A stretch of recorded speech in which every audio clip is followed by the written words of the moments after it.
Hello, I'm Mike Hughes, Grant Thornton's International Service Line Leader for M&A.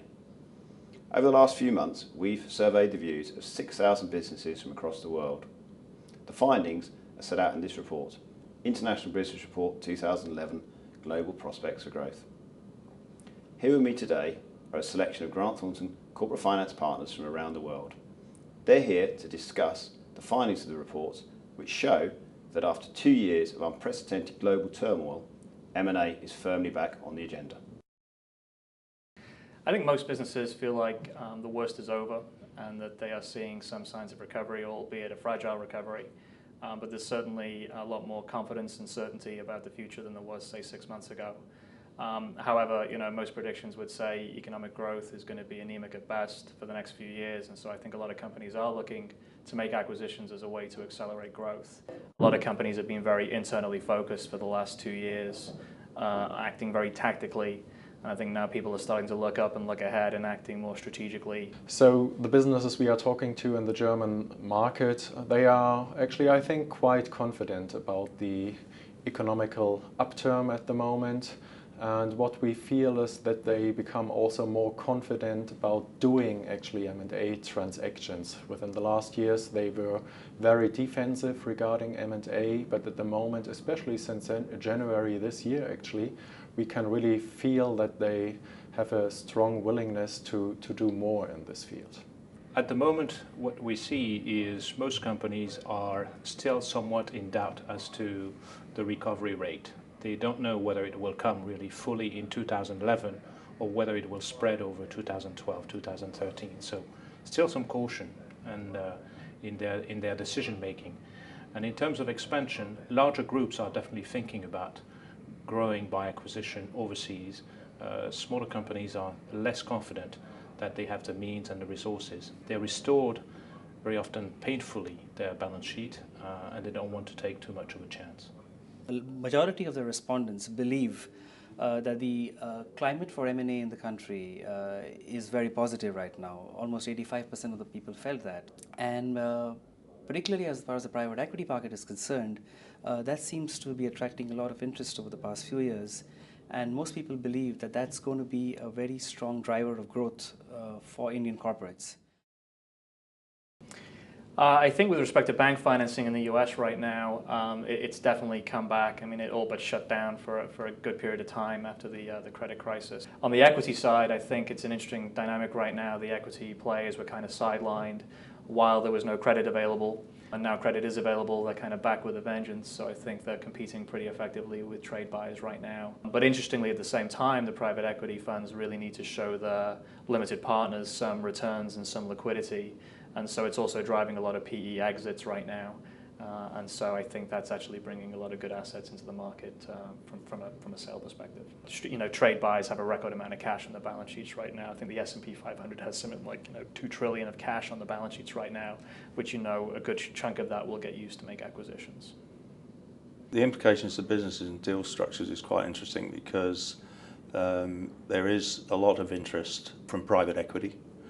But we're also moving into a new phase, if you like, in Asia of high inflation rates and governments trying to control inflation through reducing credit growth. I think the first thing to note is a lot of corporates have de-geared their balance sheets over the last couple of years. So there is quite a lot of cash available within corporates to do transactions. Having said that, clearly dependence on external debt and equity remains a key facet of any deal. So if you're a corporate looking at that scenario, you've got to make sure you're picking a really right deal to do, not just chase any transaction, structure it in the right way, be pretty conservative in what your expectations are of funders, and then really drive through a very tough process to deliver, get the money on board and execute a transaction. We see that the bank funding is not an issue for the corporates. They are definitely using medium leverage, and the banks, their traditional banks, are still supporting them very much so. As far as private equity is concerned, the amount of leverage is now somewhat reduced. People are more looking at 50-50 type transaction, 50 equity, 50 debt. They are less inclined to go for highly complex structures. At the same time, having said that, you see that the double Luxco, for instance, type structures do allow for more optimization and slightly higher leverage. But we have not gone back to the former levels, and we're still finding the 4 or 5 times being, in terms of multiple of EBITDA, being really the stretch. Yeah, I think debt financing has been around for a while, and even while the rest of the world had huge liquidity pressures because of the financial crisis, I think the Indian system was fairly well insulated. We didn't really have the same level of crisis as we saw in the rest of the world. Maybe it's got to do with the fact that a lot of the Indian corporates are dependent upon the domestic market and were not really that well integrated into the global system, which sort of obviously has implications in terms of their ability to grow, but at the same time sort of kept them in good stead while the rest of the world was reeling from the pressures. Private equity as a category of investors is fairly new to the Indian market, maybe less than a decade now. And the sector as a whole is still evolving in terms of deal structures, risk mitigation, tenure of investments, exits, and so on. But that doesn't take away from the fact that private equity is a very strong and stable source of funding for corporate India's growth plans currently. So we're seeing a lot of interest from private equity players. We're also seeing a lot of acceptance from Indian corporates for the concept of private equity and how it works. And we're seeing in some ways a shift towards private equity away from traditional bank finance. So while both continue to be available to Indian corporates, we're seeing a clear shift in preference towards private equity. Now credit's back. I think financial buyers are much more competitive than they have been in the last year or so. And so I think auction processes are pretty competitive and pretty robust right now because you have a good mix of trade buyers looking to accelerate growth through acquisition and financial buyers looking to deploy sizable funds. So I think they're kind of on par with each other now, competing for assets. I think in the Indian context, it's pretty much a growth story. I think most people that we interact with and we speak to are more in the buying mode. So we are seeing more of an acquisition spree rather than a sellout spree. In fact, we're seeing a huge increase in the number of cross-border acquisitions out of India. So it's outbound cross-border activity, as well as India growth story. So it's about growth, it's about acquisition, it's about consolidation and creating value.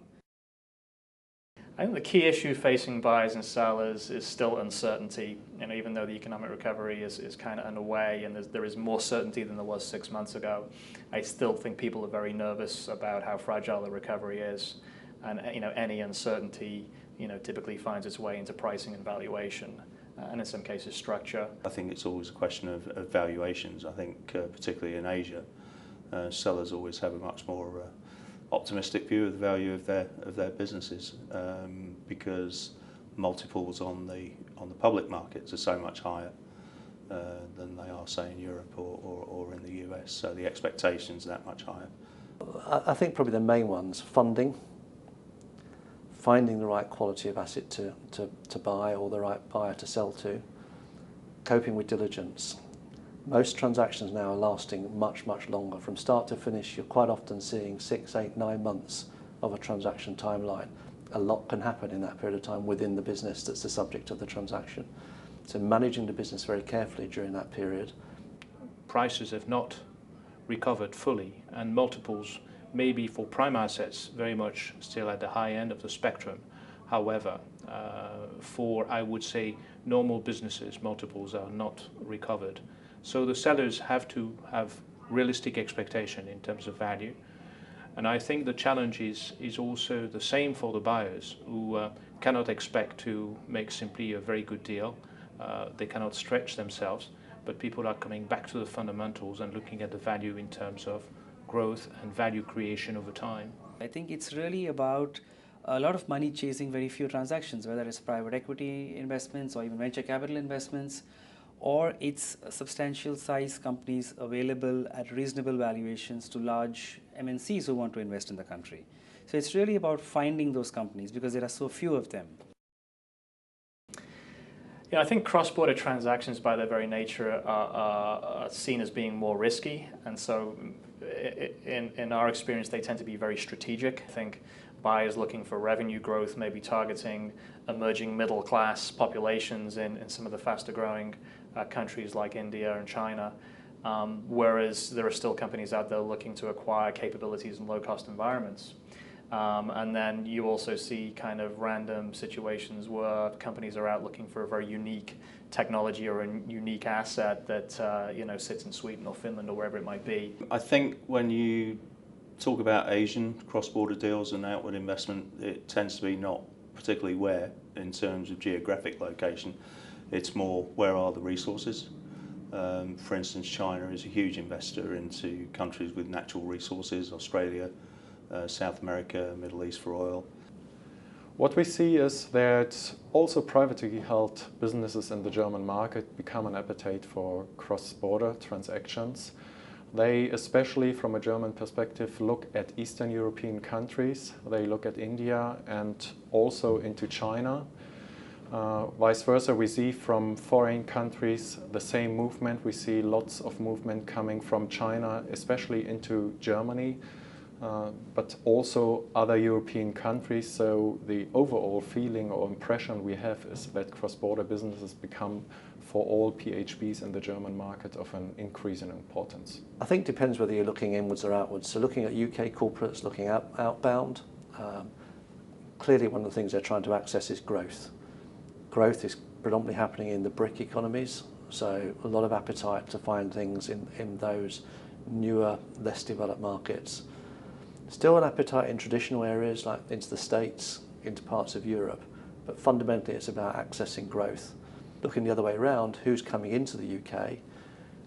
Again, usual traditional homes of US, parts of Europe, still active acquirers in the UK, but we are seeing a lot of increase in interest from China, from Japan, so from the Asian countries generally. India is still pretty active. What you find with those buyers, though, is a much longer, slower process. They won't be driven by the typical auction processes that people are used to in the UK.